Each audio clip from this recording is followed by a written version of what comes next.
I just want to welcome everyone for coming and thank everyone for coming out tonight. I'm talking as loud as I can. I don't have the loudest voice, but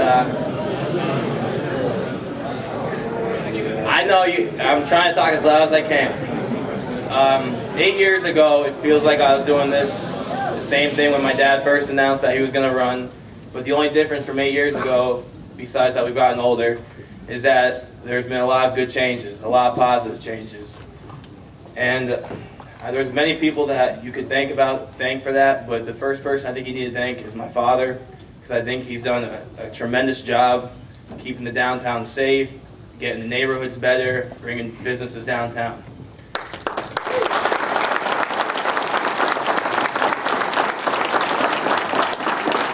I'd also like to thank all of his supporters who have been with him for the past 8 years.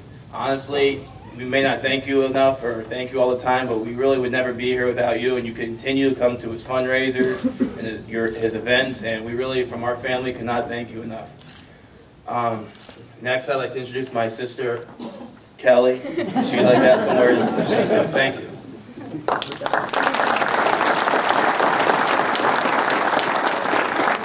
Thank you everyone for coming. I live in Harrisburg, so at noon today, I wasn't planning on coming here because it's kind of a long drive for just a 1-hour event, but then I realized how important it was and how important this city is to me. And so I'd like to thank all of you for coming out today and all of your support over the past 8 years and hopefully for the next 4. So thank you for coming.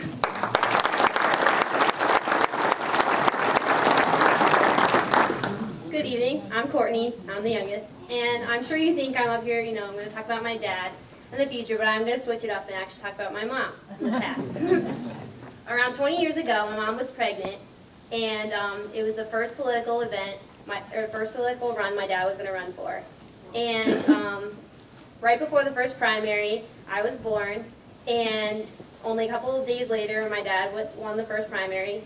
And he was there for my mom, and he's such a good guy, and he's always been there for us. So what I'm trying to say is I've always been a politician's daughter, so why stop now? Here's my dad.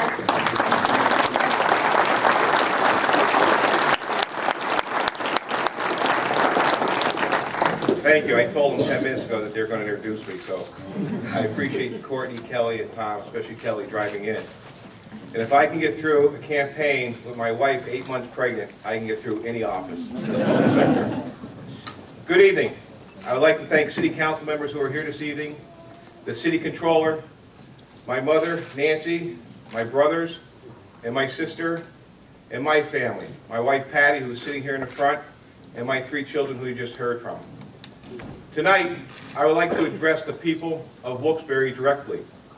Over the last few months, there has been much speculation about my intention to seek a 3rd term as the mayor of this great city, Wilkes-Barre. Tonight, I am announcing my plans for the future.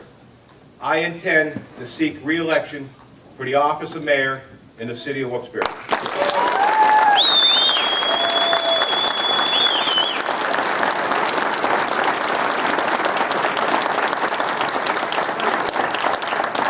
I seek this office because from behind that desk, one can truly make a difference in the lives of the people that I serve and affect the future course of this city.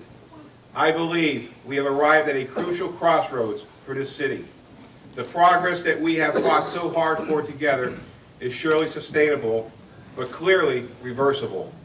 Without the bold vision of a competent leader, the progress of the city could easily be derailed. We've accomplished a great deal since 2004. Deserted storefronts are now occupied by successful businesses. Visitors flock to the city. It is illuminated, and families can feel safe in our city. I am proud of all that we have achieved in the past 7 years, but I do not think this is a time for the city or its leaders to simply rest on the successes of yesterday, but to look to the victories of tomorrow. I first ran for mayor in 2003 on a pledge to attack crime that was strangling the future of this city. I have never wavered in my pledge to aggressively combat the crime that erodes the foundation of strong communities. We have worked tirelessly in the last 7 years for a safer environment. I have hired 21 new police officers and have purchased the tools for these officers to do their job aggressively. In 7 years, our police department has eliminated many drug operations, both large and small, and has netted major arrests, removing poison from our streets and criminals from our neighborhoods. We have seized scores of illegal guns that have spread violence in the community. Under my administration, we launched an extensive camera network that protects children in city parks and outside their schools, employees and visitors in the parking garages, and families on their blocks and near their homes. We have brought the Wilkes-Barre City Police Department into the 21st century. Those who have threatened the stability of our community continue to evolve methods, and so do we. Tonight, our city is safer, but that does not mean that I am satisfied. I will not be satisfied until every family feels safe and secure in their home. We will not eradicate crime, but we will prosecute it. Tonight, I renew my pledge that public safety will remain the top priority of this administration.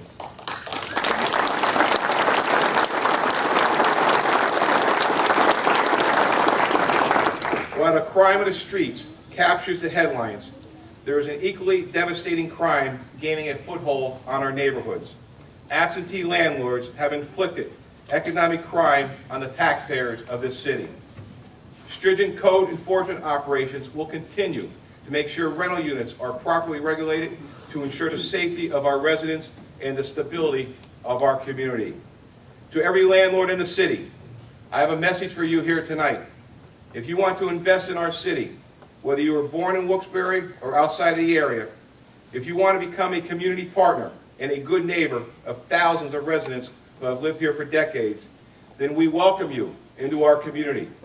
But if you seek only to turn a profit, to skirt the law of the city at every turn, to harm the integrity of our neighborhoods, then consider this message your eviction notice.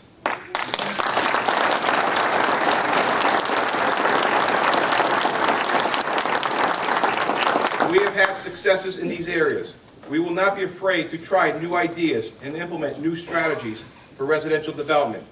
We will not achieve overnight success, but this will continue to be a priority of my administration.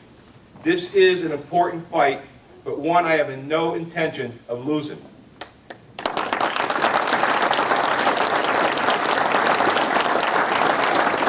We must maintain the pride of our neighborhoods. Over the last 7 years, I have often been criticized as a downtown mayor, too preoccupied with economic development in Center City and neglecting the neighborhoods. The new police officers that patrol the streets, the new playgrounds that were built, the cameras installed in parks and troubled corners, and millions of dollars in infrastructure repairs, miles of street paving were all investments in your neighborhoods. Removing slum and blight from residential neighborhoods was a primary focus for the past 7 years. We have demolished over 100 abandoned properties in the city. We secured control of 2 high-profile, blighted properties in the city to return them to productive use. 25 new homes were constructed on the ruins of a deserted coal bank in the Miners Mill section of the city, now known as Pine Ridge Development. The people of North End can look forward to welcoming new neighbors of almost 20 residential homes this year on the former Murray Courtright grounds, a lace mill factory that was ravaged by fire and an eyesore for over a decade. This is not to say that the work is finished. Progress develops slowly. These problems did not emerge overnight, and they will not be solved tomorrow. We can do more, and I have outlined tonight my vision to expanding investment in our neighborhoods. I will use every means of my office to spread the revitalization that took root in the downtown to every corner in this city.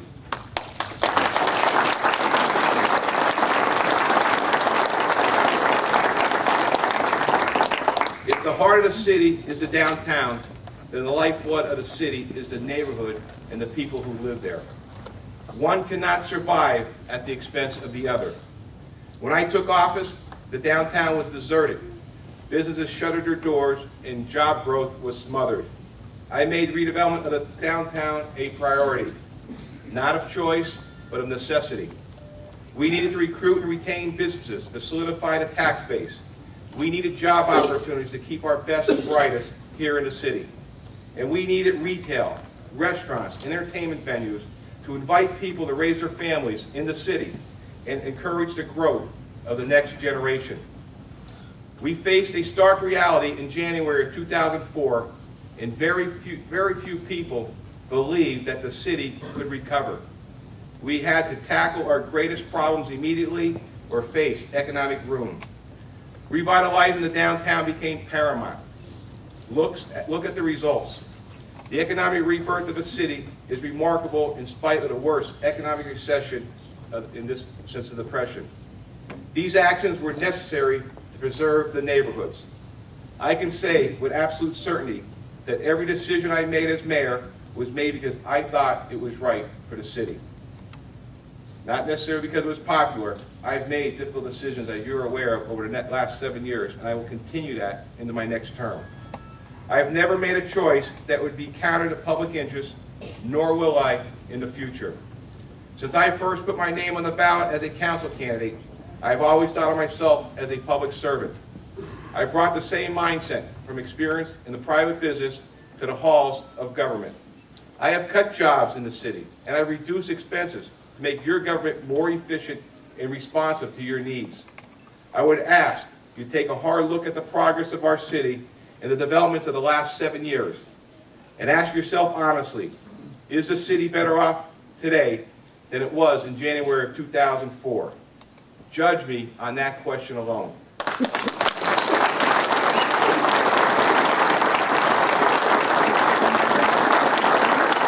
We have repaired the spirit.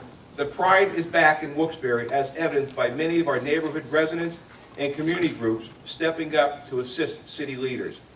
Let us continue to work together as a community so that we can continue to be proud to call Wilkes-Barre our home. We have built a strong foundation for our city to prosper for decades to come. This is a pivotal moment in the history of our city. The next 4 years will determine whether or not all that we've achieved will stand as a permanent marker to be the character of our community, or will be a brief shining moment of a once proud city. We must continue on the path of recovery, and I humbly ask you to entrust me to lead the city once again.